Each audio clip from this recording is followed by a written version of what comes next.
సరే 8 రోజులు 5 దేశాలు మోదీ లాంగెస్ట్ టూర్. ఈ పర్యటనలతో ఏం సాధించబోతున్నారు?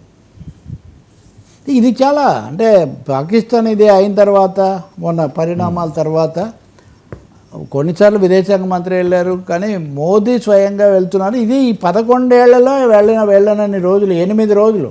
అవును, 8 రోజులు ఒక దేశ ప్రధానమంత్రి, మన దేశంలో ప్రధానే కదా చీఫ్ ఎగ్జిక్యూటివ్, వెళ్తున్నారంటే చాలా పెద్దది, కీలకమైనది. అందులో ఘనా, ట్రినిడాడ్, టొబాగో ఇలాంటి దేశాలకు వెళ్ళి తర్వాత బ్రెజిల్ వెళ్తున్నారు.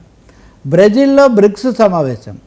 బ్రిక్స్ అన్నప్పుడు కీలకంగా Brazil, Russia, India, China, south Africa, అంటే అమెరికా వాటి తర్వాత కీలక పాత్ర వహించే దేశాలన్నీ ఇక్కడ ఉన్నాయి.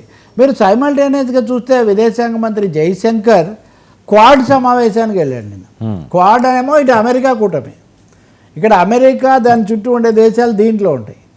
అక్కడేమో సమాంతరంగా కాస్త వర్ధమాన దేశాలు, నిలదొక్కునే దేశాలు అక్కడ ఉంటాయి. సో ప్రధానమంత్రి దానికి వెళ్తున్నారు అంటే చాలా ప్రాధాన్యత ఇస్తున్నారు.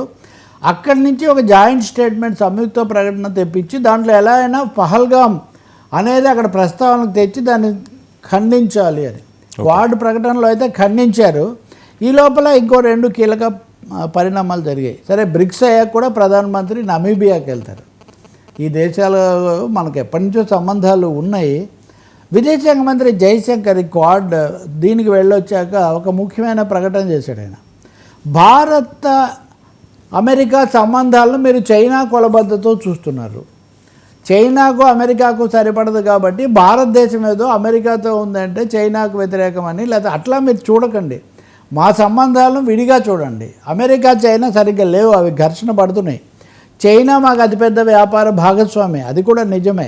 అయినా మేము ఇండిపెండెంట్గా నిర్ణయించుకుంటాము. Don't measure or don't judge our relations on the basis of China అని ఒకటి చేస్తే, నేను కొసమెరిపోయానంటే రాజ్నాథ్ సింగ్, రక్షణ శాఖ మంత్రి, ఆయన నిన్న అమెరికా అధికారులతో 30 నిమిషాలు ఫోన్లో మాట్లాడాడు. జైశంకర్, రాజ్నాథ్ సింగ్ కూడా అమెరికా మాకు బ్రహ్మాండంగా బేషరతుగా మద్దతు ఇచ్చినందుకు మేము కృతజ్ఞతలు చెప్తున్నామని చెప్పారు. రాజ్నాథ్ సింగ్ మరీ చెప్పాడు, టెర్రరిజం, అనేక దాడులు, అనేక పరిణామాలు వచ్చినా అమెరికా మాతో చాలా దృఢంగా నిలబడిందా వర్మ గారు? దేశ ప్రజలకు ఏమన్నా అలా అనిపించిందా? రక్షణ మంత్రి ఈయన చాలా కీలక నాయకుడు కదా, రక్షణ శాఖే కాదు బీజేపీలో కూడా. అంటే ఏదో ఒక విధంగా అమెరికాను సంతోషపెట్టడం, అమెరికాకు అనుకూలంగా ఉండటం అన్న దానికోసం మోదీ ప్రభుత్వం చాలా పాకులాడడం కనిపిస్తుంది. దానికి తగినట్టే ట్రంప్ నిన్న కూడా భారతదేశంతో ఒక సానుకూల ఒప్పందం చేసుకోబోతున్నాం, చాలా దగ్గరగా వచ్చాం, ఇలాంటివన్నీ ఊరిస్తున్నాడు. ఇది ఆ గుర్రానికి కదా ముందు మేత పెట్టినట్టుగా ఆయన ఏదో ఊరించడానికి ప్రయత్నిస్తున్నారు. కానీ భారతదేశం ఏదో బిస్కెట్లకు పడిపోదు, అంతవరకు చాలా స్పష్టం. అది ట్రంప్ అయితే తెలుసుకోవాల్సి ఉంటుంది. ఒకవేళ అప్పుడు అధికారంలో ఉన్న ప్రభుత్వాలు పొరపాటు తీసుకున్నా ఈ దేశంలో ఉన్న ప్రజలు, రాజకీయ పార్టీలు, మీడియా అన్నింటిలో అనేక చర్చ జరుగుతుంది.